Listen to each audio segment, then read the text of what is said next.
مەترسیەکی گەورەی ئاسمانی لەسەر هەرێمی کوردستان هەیە کە ئەمریکا دەزانێت کورد ناتوانێت ئاسمانی خۆی بپارێزێت. فەسائلەکانی مقاومە لە عێراق بەهێزن. بۆچی لەم کاتەدا هەرێمی کوردستان بەجێ دەهێڵێت؟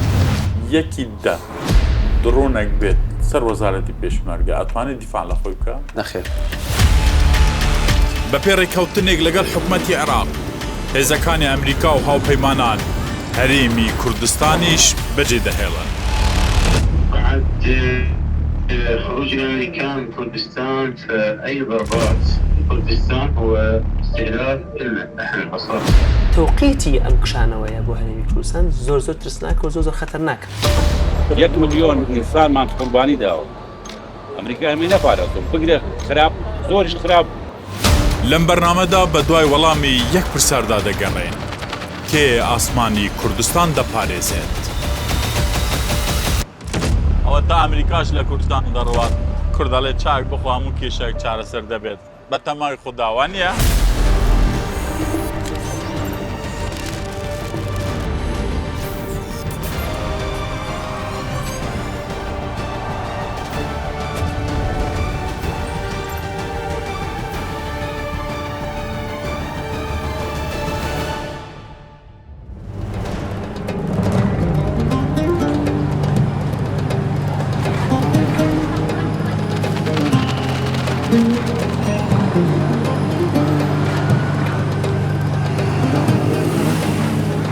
باشووری کوردستان لە ناوچەیەکە بەردەوام هەڕەشەی جددی لەسەرە. خەڵکەکەی شەرخواز نین بەڵکو شەڕ دەکەن تاوەکو ئاشتی بەردەوام بێت. هێزی ئەمریکا و هاوپەیمانان لە فروکخانەی هەولێرن. بە دەرەوەی هەرێمی کوردستانیان گوتووە کوردستان بە تەنیا نییە لێرەوە کێشەکە دەست پێ دەکات چونکە ئەم ڕستە دڵنیاکەرەوەیە چەند ڕۆژێکی دیکە دەگۆڕدرێت. کاتە هێزەکانی ئەمریکا باشووری کوردستان بەجێ دێڵن.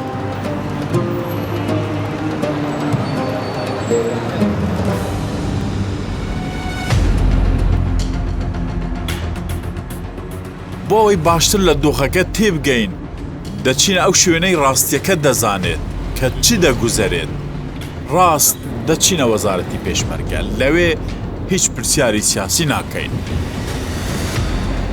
یەک پرسیاری سەرەکی هەیە دوای کێشانەوەی هێزەکانی ئەمریکا کێ ئاسمانی هەولێر و شارەکانی کوردستان دەپارێزێت؟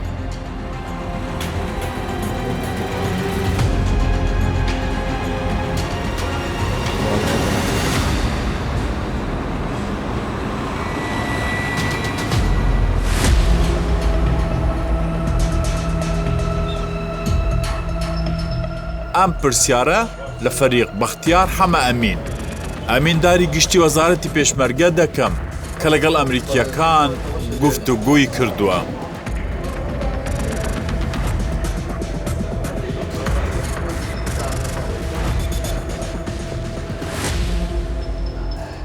جەنابی فەریق بەختیار ئێمە لە وەزارەتی پێشمەرگەین. سین و ئەیلول ئەمریکا و تەحالف هەموو دەڕۆن. خوددا حافیز و دەڕۆن. یەکی دە درۆنێک بێت سەر وەزارەتی پێشمەرگە ئەتوانێت دیفاع لە خۆی بکە؟ نەخێر. موسساتەکانی تری حکومەتی هەیە. بەعام ئێمە ئەوەشی کە هەمانە ئەو ئیمکانیەتە نییە کە ئەو درۆنە متەتەورانەی کە ئێستا بەکاردێ بیژێڕێتەوە. هەرێمی کوردستان یەکەم جارە لە نۆتۆیەکەوە بەبێ هێزی ئەمنی دەبێت. بەڵێ بەڵێ. حەز بە ترسێک دەکەیت؟ ئێمە ئەتوانم بڵێ وەکو وەزارەتی پێشمەرگە وەکو هێزە ئەمنیەکانی هەرێمی کوردستان لەگەڵ کۆتایی هاتنی هاوپەیمانی نێودەوڵەتی ئەرکەکەی لە عێراق و لە هەرێمی کوردستان ئێمە سێ خاڵ هەیە پەیوەندی بە ئەم سێ خاڵەوە بێ. یەکەم ئێمە لە وەزارەتی پێشمەرگە بەرنامەیەکی چاکسازیمان هەیە بۆ هێزەکانی پێشمەرگە. ئەم بەرنامەیە ئەتوانی بڵێ بە سێ قۆناغا ڕێخستنەوەی هێزەکان ئەتوانم بڵێم تەواو بووە. یەخستنەوەی هێزەکان ئەتوانم بڵێم ئەمە لە قۆناغەکانی کۆتاییایە لەگەڵ بەتواناکردنی هێزی پێشمەرگەی کوردستان. ئەم بەتواناکردنە واتە مەشقی مۆدرێن، تەسلیح و تەجیزی مۆدرێن، تەکنەلۆجیا هێنان بۆ ناو هێزی پێشمەرگەی کوردستان، درۆن، ئەنتی درۆن کارکردن لەگەڵ هاوبەشەکانمان لە هێزە ئەمنیەکانی فدرال لەم مەرحەلەیە ئێمە هێشتا پێویستمان بە هاوپەیمانی نێودەوڵەتی و بە ڕاوێژکارە نێودەوڵەتیەکانەیە پێویستمان بە هاوکاری و هەماهەنگی لەگەڵ هێزە ئەمنیەکانی فدراڵە هەیە ئەمە یەکەم دووەم ئاسمانی کوردستان تا ئێستا نە ڕاداری تایە نە ئەنتی ئەیری هەیە دژە ئاسمانی هەیە تە دژە درۆن و هەموو دژە ئاسمانەکان بۆیە هاوپەیمانی نێودەوڵەتی لەمەیە هاوکاری ئێمە بوو یان ئەتوانم بڵێم چاوێکی ئاسمانیش بوو بۆ ئێمە شەڕی داعش ئێمە ئەبێ کەواتە چی بکەین کەواتە ئەبێ هەرێمی کوردستان بە دوای ئەلتەرناتیڤ بگەڕێت ئەمە طبعاً بەشێکی پەیوەندی بە قیادەی سیاسی کوردستانەوە هەیە هێشێک لەوانەی کەوا ڕوبەڕووی ئەم کێشانە بینەوە ئەچێتە لیڤڵێکی استراتیژی و سیاسیەوە دروستبوونی حکوومەتی هەرێمی کوردستانە پەلەکردن لە دروستبوونی حکوومەتی هەرێمی کوردستان ئیشێکە لە جوابە ڕئیسیەکان بۆ پڕکردنەوەی ئەو فەراغا ئەمە زۆر گرنگە لەبەرەوەی کە تۆ حکوومەتی هەرێمی کوردستان هەبوو داواکاریەکانت لە ئەو وڵاتانەی کە هاوپەیمانی نێودەوڵەتی بوونە ئەگەر لە ئیتیفاقاتی سونائیە بێ بە دەنجیشی هەرێمی کوردستانی کوردی بە موحەدی ئەتوانی داوای بکەیت دووەم لەگەڵ حکوومەتی فیدراڵە ئەبێ ئێمە هەندێک لەو بۆشاییانەی کە دروستە بێ هاوکاری و هەماهەنگیمان لەگەڵ هێزە ئەمنیەکانی فیدراڵە بەهێز ناوچەکەوە دەکوڵێت هەمووی شەڕە ئایا کورد بە ئەمریکای گوتووە بوو دەڕۆن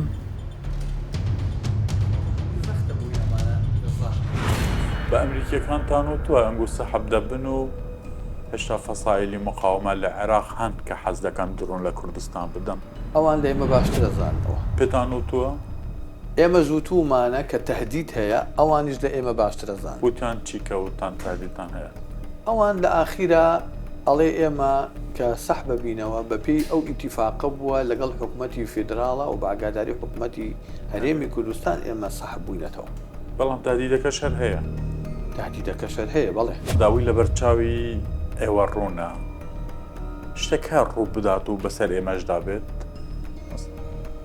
ماوەیەکی نزیکدا پێش کوتای ئەم ساڵ لە ناوەڕاستی ساڵیدا بێت شەڕێک لەم ناوچانی حازری بکەن تێگەیشتنی ئێمە ئەمان بەڵێن وەکو شەخصی باسیەکەم ئەوەی کە ئێستا لە ناوچەکە ڕوو ئەدا شەڕە وەستان نییە مفاوەزات دوورە و ئەم شەڕەش هەستەکەم هیچ لایەنەکانی شەڕ ئامانجەکانیان نەپێکاوە کەس هەز ناکە لایەنەکانی شەڕکەر کە ئامانجەکەی پێکاوە بۆیە کە ئامانجەکەی نەپێکاوە کەواتە شەڕ بەردەوامە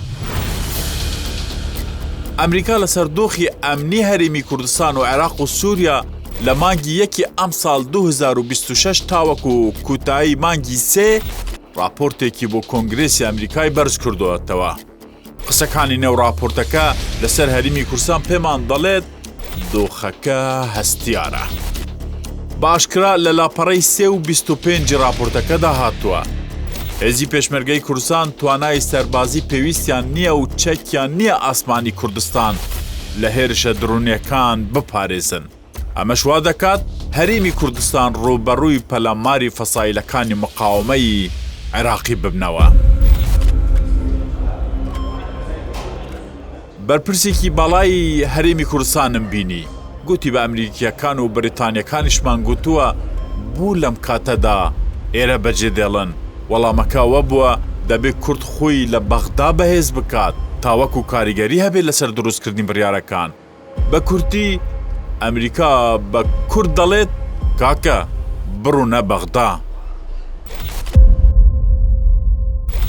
لەسەر گڕۆپەکانی فەسایلەی مقاومە وەک لە لاپەڕەی 23 راپۆرتی ئەمریکادا هاتووە حکومەتی عێراق شکستی هێناوە نەیتوانیوە هیچ هەنگاوێکی کردداری بەهاوێژێت بۆ ڕاگررتنی فەسایلەکان یان چەکەکانیان لێوەربگرێت بگرە فەسایلەکان کاریگەرن لە نێو دامەزراوەکانی دەوڵەتدا ئەمریکا خۆی دەڵێت فەسایلەکان بەهێزن بەڵام واشنتن چەکی دژە درونی نەدایە هەرێمی کوردستان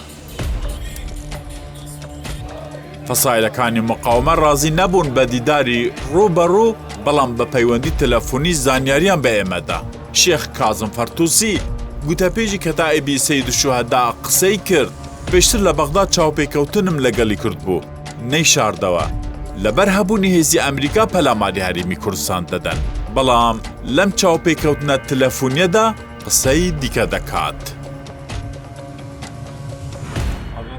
جەنابی شێخ من هیویدار ئەحمەدم لە ڕووداو 3 مانگ پێش ئێستا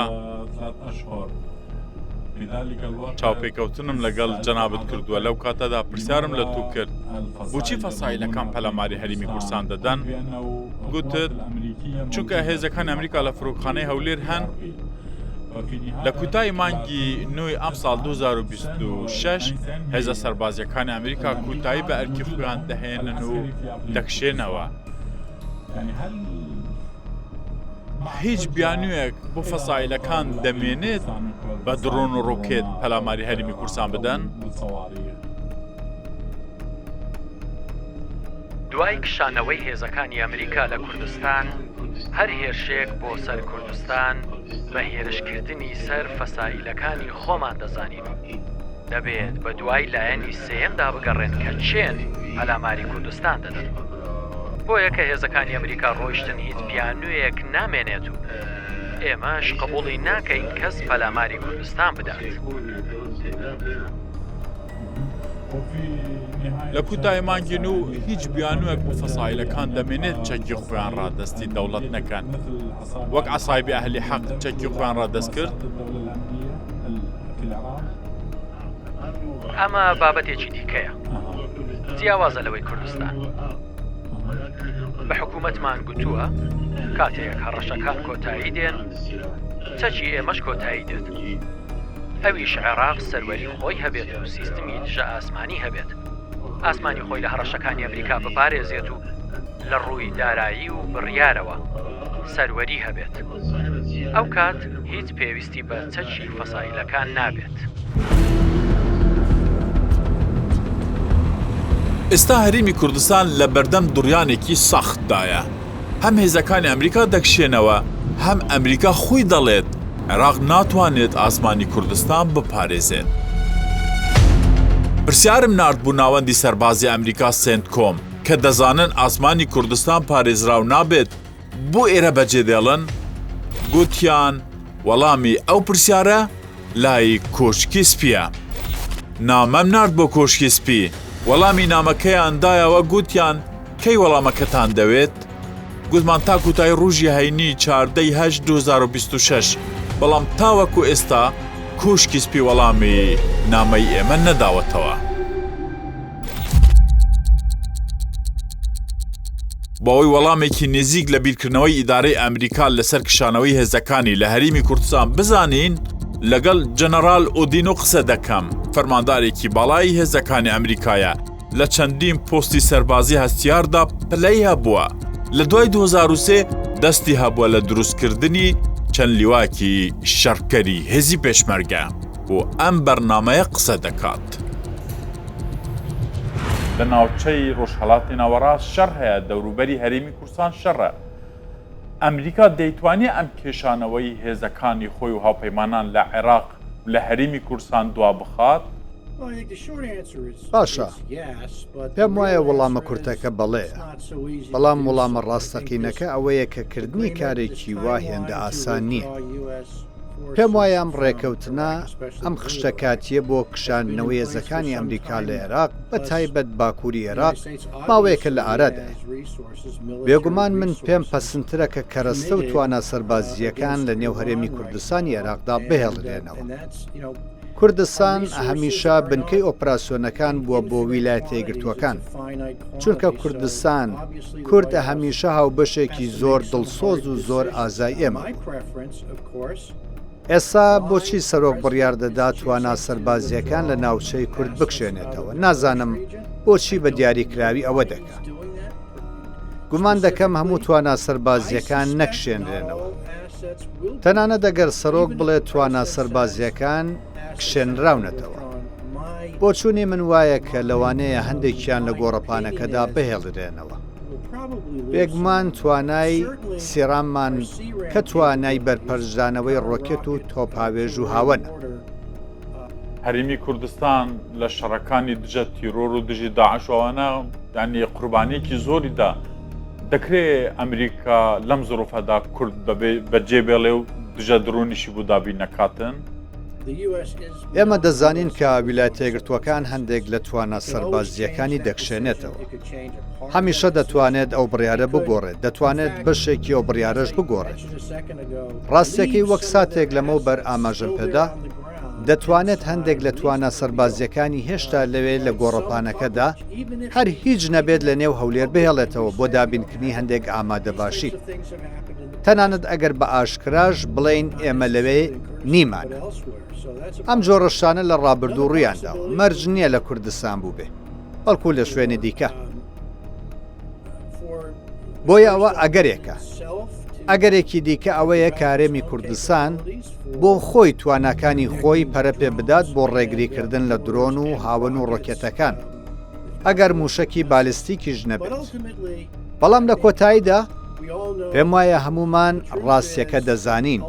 ڕاستیەکە ئەوەیە کە چارەسەری کۆتایی هێنانە بڕژێم لە تاران.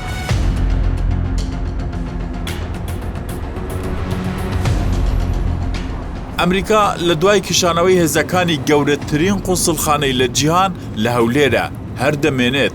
کۆمپانیا ناوتیەکانی ئەمریکا بەرژەوەندی ئابوووریەکان هەرماون. ئەم کۆنسڵخانە و ئاڵایە تەنیا ئاڵایی دەوڵەتێکی بیانی نییە، بەڵکو مانایەکی دیکە دەبەخشێت بە هێزترین دەوڵەتی دنیا لە ڕووی دیبلۆماسیەوە دەمینێت.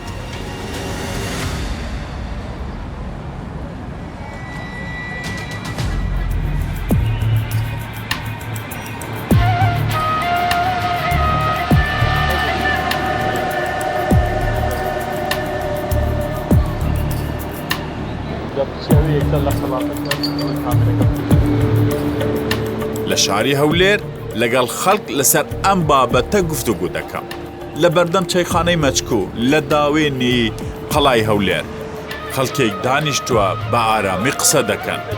عەلی حەمزە پیاوێکی بە تەمەنی لە دایک بووی ساڵی 1956 گوتی تەنیا چاوێکی ئەمریکا لێرە بمینێت بەسە بۆ ئەوەی هەندێک پشڕاست بین. بەڵام ئەو پیاوەی لە تەنیشتی دانیشتووە 6 ساڵ تەمەنیەتی. ئەو عەلی محەممەدە ڕەخنە لە ئەمریکا دەگرێت کەوا ئێرە بەجێ دێڵێت و بەرگری لە خەونی کوردی نەکرد. ئەمریکا لەنەوە زۆر لێتوانێت نەیتان دوو کوردستانی ڕێک بکاتن پێرە خۆپەچیان بکە ڕێک ئیش بکرد لە ملەتەی ئەمریکا نێت لەدانکەنە ئەمریکا بەس لێرە ئاژات بەس لێ مشکل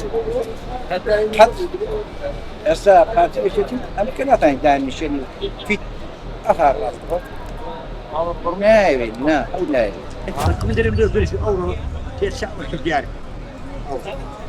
ئەمە 1 ملیۆن شەهیدمان هەیە، 1 ملیۆن ئینسانمان قوربانی داوە. ئەمریکا ئەمەی نەپارێزم بگرێ خراپ زۆریش خراپ هەموو جارێک ئێمە گەیشتنەدەن لووتکە ئەو ئێمەی فرۆشتووە وێنێ پێرە کردوو با پێڵ لە خۆمان نەکەین. ئێمە میلەتێکین لە لای خوداش تایبەتی پیاوازین لە هەموو میلەتەکان. ئێوە ئەمریکا دەڕۆ چ عەلاقاتی بە کورد و یەکبوونەوە هەیە؟ بەرەوڕای یەکبوونەوەیە ئەو ڕۆکە یەکبوونەوە ئەساسە ئەوڕۆ یەکتری بگرین. ئێوە ئەمریکا دەڕۆە ئەگە ئەمڕۆ یەکتری بگرین بابی ئەمریکاش دەرەقەتمان نایە. ئێمە کوردێکی بەخۆتی هیچ حکوومەتێک بەخۆ دەرەقەتمان نایە ئەگە یەکتری بگرین. ئەوە تا ئەمریکاش لە کوردستان دەڕوات کوردەڵێ چاک بخۆ هەموو کێشێک چارەسەر دەبێت بە تەمای خودداوان نیە؟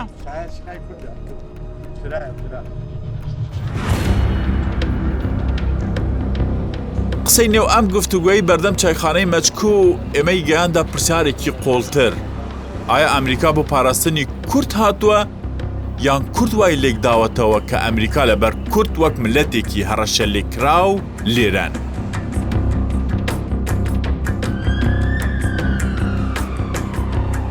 بۆ وەڵامی ئەم پرسیارە دەچمە سلێمانی. لەوێ پیاوێک دەبینم ماوەیەکی کەمە لە واشنگتن گەڕاوەتەوە. ئەو بەرپرس و دروستکەری بەشێکی زۆری بریارەکانی ئەمریکای بینیوە. لەسەر پاشە ڕۆژی هەریمی کورسان پرسیاری کردووە ئەو پردەی نێوان هەریمی کورسان و ئەمریکا دروست بووە چی بەسەر دێت؟ ئەو کەسەی وەڵامی پرسیارەکانی ئەم بەرنامەیە دەداتەوە بەرپرسی ناوەندێکی ئەکادمی گەورەیە و پێشتر لێکۆلەرێکی دیاری پەیمانگەی واشنگتن بووە لە ئەمریکا. دکتۆر بیلال وەهاب سەرۆکی زانکۆی ئەمریکا لە سلێمانی پێش ئەوەی گفتوگۆکە دەست پێ بکەین قسە و زانیاری زۆری بۆ من باس کرد.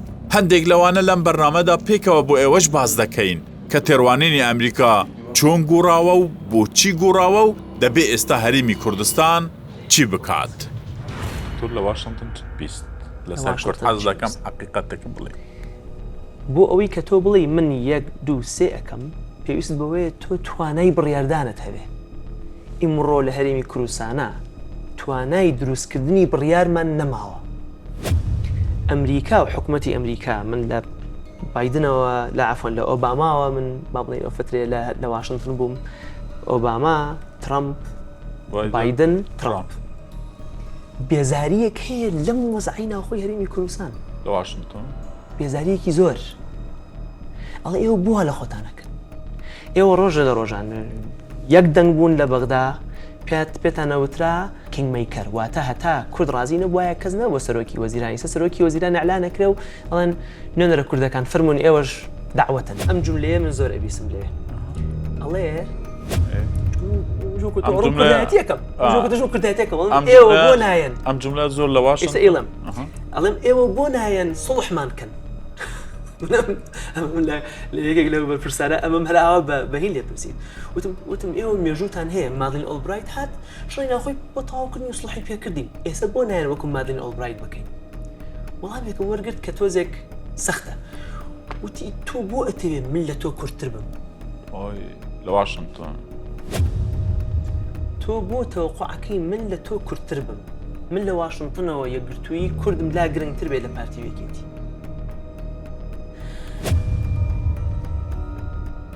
وەڵامی تۆ چێ بۆ ئەمە کاکەبینە؟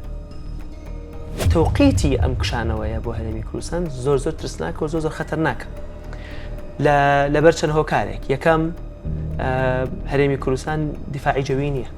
اعتیمادی لەسەر ئەم دیفاع جەوی ئەمریکا بۆ کەوا خۆی بپارێزێت. دووەم لە کاتێکە کەوا کوردستان لاوازە بەرامبەر بەغا، لاوازە بەرامبەر ئێران و لەناو خۆیشا بەڕاستی تووشی لاوازی بووە. بۆیە ئەگەر ئالەم کاتە کە ئەم کشانەوەی ڕوئەدا لاوازیەکانی کوردستان زیاتر دەرەکەون ئەکەوێتە ژێر فشارێکی زیاتری بەغا و دراوسەکانیەوە. بۆیە تەوقیتەکەی بۆ هەرێمی کوردستان بەڕاستی تەوقیتێکی خەتەرناکە لە ڕووی استراتیجیەوە. لە هەمووی قورستر کاتێ لێ دەپرسم بۆ ئەمریکا وەک جاران پشگیری هەرێمی کوردستان ناکات؟ وەڵامەکە بۆ من و بۆ ئەوانەی مەیلدارن لەسەر بەهێزی هەرێمی کوردستان قورس بوو. جامە پرسیارەکە دوو بەشە. یەکەم چۆن خۆت ئەگونجێنی و ئایا ئەتوانی خۆت بگونجێنی؟ ئێستا ئێمە جیۆپۆلیتیکی دنیا گەڕاوەتەوە بۆ گرنگیدان بە دەوڵەت و بە وڵات. ئەوەتانە لە سووریا ئەیبینی، ئەوەتانە لە خەلیج ئەیبینی، ئەوەتانە لە عێراقیش ئەیبینی. ئەوەی کە ئێستا بۆ عێراق ئەکرێ لەوانەیە جاران بۆ عێراق نائەکرێ. ئەمە گەڕانەوەی دەوڵەت وەکو کارکتەرێکی سەرەکی لەسەر حسابی وەکو حسابی ملەتان و کارکتەری نادەوڵەتی وەکو کوردستان. بەڵێ ئەگەر من سەریح بم ئەگەر قسەکەش ینی زۆر هیندەر نەکەوێ نانی کورد لە ناسەقامگیری ناوچەکا بووە. هاتنی داعش دەرفەتێکی بۆ پێشمەرگە دروست کرد و دەرفەتێکی بۆ ڕۆژاواش دروست کرد. ناسەقامگیری بوونی تیرۆر لە عێراقا وای کرد کەوا سەقامگیرێکی کوردستان جوان دەربکەوێ. خۆمان بگونجێنین خەڵکی تر دەڵێتن کورد خۆی بگونجێنێت، خەڵکی تر دەڵێوە لە زعفە و ئەمریکا نەماوە مەجبورە خۆ بێخۆی بگونجێنێتن. خۆمان بگونجێنین بۆ دروستکردنی قوارەکە و پاراستنی قوارەکە. چێروکی سەرکەوتنی ئەم هەرێمە بە ئاسانی دروست نەبووە و نەنووسراوەتەوە. خەڵکی کوردستان بۆ وڵاتەکەی قوربانی زۆری داوە. ئەو منداڵە دەیەوێت لەگەڵ خەونەکانی و لە نێو سەقامگیریدا گەورە بێت، چونکە نانەوێ وڵات ئاوەدان بکەن تاوەکو ببێتە مەیدانی جەنگ. داوا دەکرێت ئەوەی هەیەی بەدادپەروەرانە لە نێوان خۆیاندا دابەش بکەن تاوەکو ئەم هەرێمە لە مەترسیە جدیەکان کە ئێستا هەموو لایەک هەستی پێ دەکرێت دەرباز بکرێت. چێروکی پاراستنی کوردستان هێشتا ماویەتی کاری لەسەر بکرێت.